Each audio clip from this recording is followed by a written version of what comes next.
Blood flow is defined as the volume of blood flowing through a vessel, an organ, or through the entire circulation.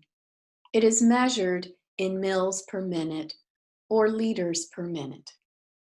Recall that blood flows along a pressure gradient from high pressure to low pressure.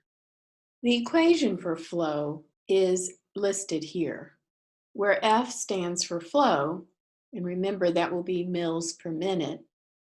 The delta P stands for the pressure gradient.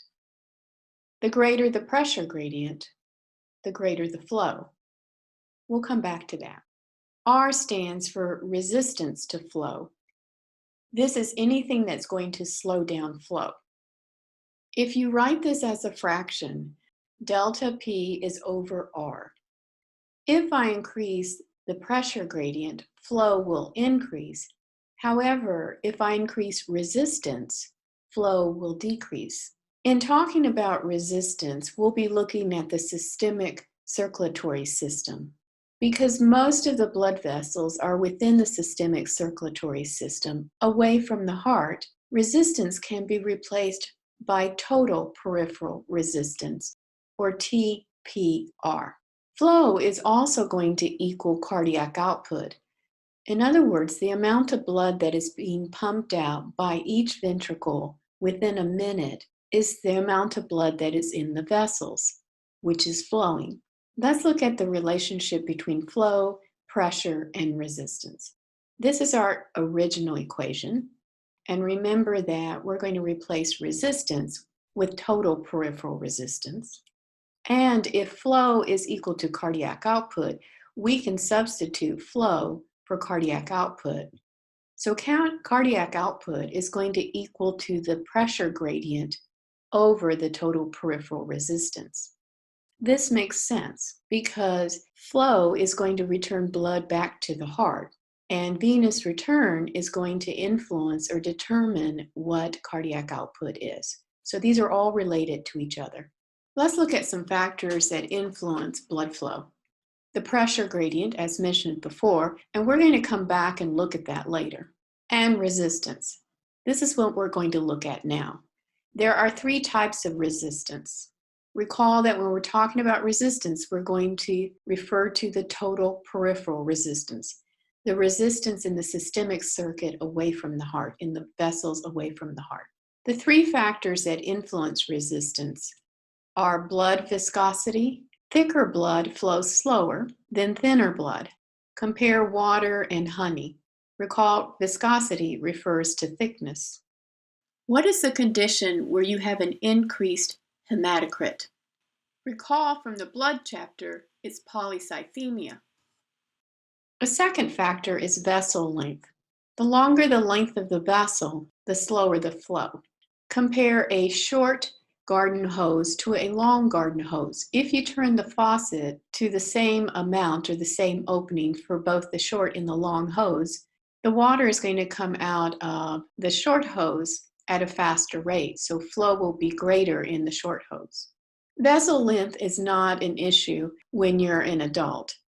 It is only an issue as you grow. So infants, their vessels will have a lower resistance, meaning that they will need a lower blood pressure to propel the blood through the vessels since there's less resistance. However, for you and I as adults, our vessels do not grow. So we can basically ignore vessel length, and also we can ignore blood viscosity. So under normal conditions, you're going to maintain your blood viscosity within the normal range. So you're going to maintain homeostasis. What we're going to focus on is vessel diameter. Throughout the day, you regulate the vessel diameter in order to determine where blood flows and return the blood back to the heart. The smaller the diameter, the greater the resistance. And this is because the blood is going to come in contact with more of the vessel wall, and the friction of the blood coming in contact with the vessel wall will slow the flow of the blood. Vessel diameter is regulated primarily in your arterioles. Recall that the arterioles are the smallest of your arteries. The reason for this is because your larger arteries don't offer much resistance.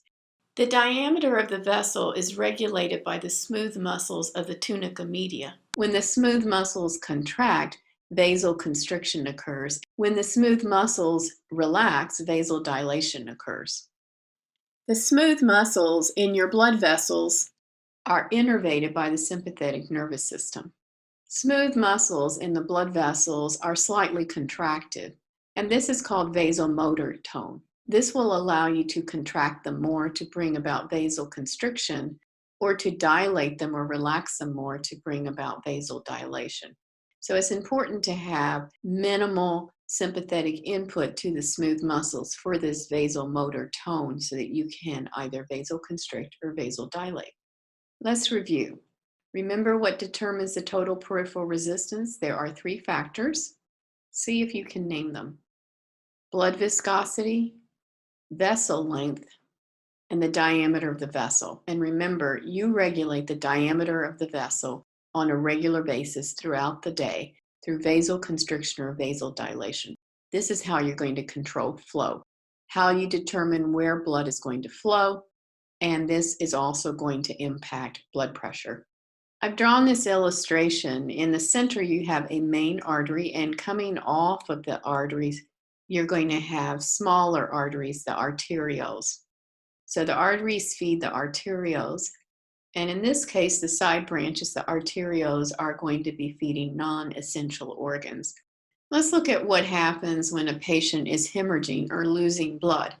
You want to make sure that you maintain blood pressure, returning the blood back to the heart. Remember, blood flow goes along a pressure gradient.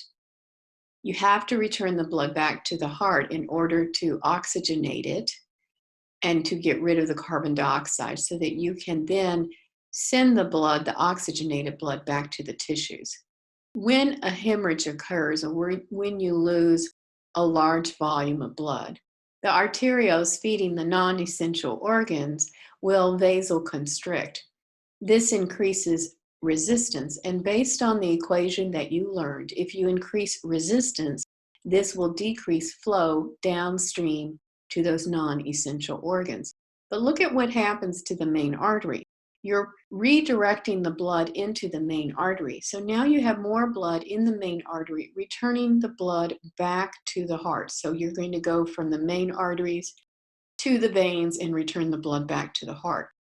When the amount of blood in the arteries increases, we're going to increase pressure. So the pressure gradient is increased. And remember, that will then increase flow.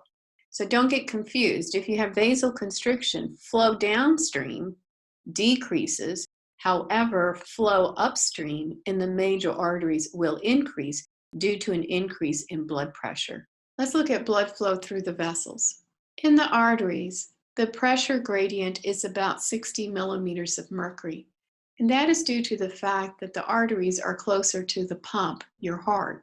But by the time you get to the veins, the blood pressure gradient has dropped to about 15 millimeters of mercury. Recall that in the capillaries at the arterial end, the blood pressure was 35 millimeters of mercury. And by the time you got to the venual end, it had dropped to 17 millimeters of mercury. When you get to the inferior and the superior vena cava of the systemic circuit, the blood pressure is about 0 millimeters of mercury. In the veins, you don't have a significant pressure gradient, which means that you're going to have to use some other mechanisms to help return the blood back to the heart. We'll start with the skeletal muscle pump. When your muscles contract, they squeeze up against the veins. This helps increase the pressure in the veins to return the blood back to the heart. The second mechanism is the respiratory pump. The contraction and relaxation of the respiratory muscles help create a pressure gradient from the abdominal cavity to the thoracic cavity. We'll look at this later when we study the respiratory system, but this helps return the blood back to the heart. The third mechanism, sympathetic venoconstriction, increases the blood pressure within the veins. The last mechanism is the presence of valves in medium and large-sized veins to prevent the backflow of blood. The condition varicose veins is due to faulty valves. As mentioned previously, blood flow through a vessel is dependent upon whether the vessel is vasoconstricting or vasodilating. Recall that increased resistance is due to vasoconstriction. There are several chemicals involved in causing smooth muscles to vasoconstrict or vasodilate. The neurotransmitter released by the sympathetic nervous system, norepinephrine, is a vasoconstrictor. Another group of chemical messengers is your hormones. There is one vasodilator that you need to know, and that hormone is ANP, atrial natriuretic peptide, released by the atria of the heart when blood volume is elevated. There are several vasoconstrictors: angiotensin II, ADH, which is also known as vasopressin, and epinephrine and norepinephrine.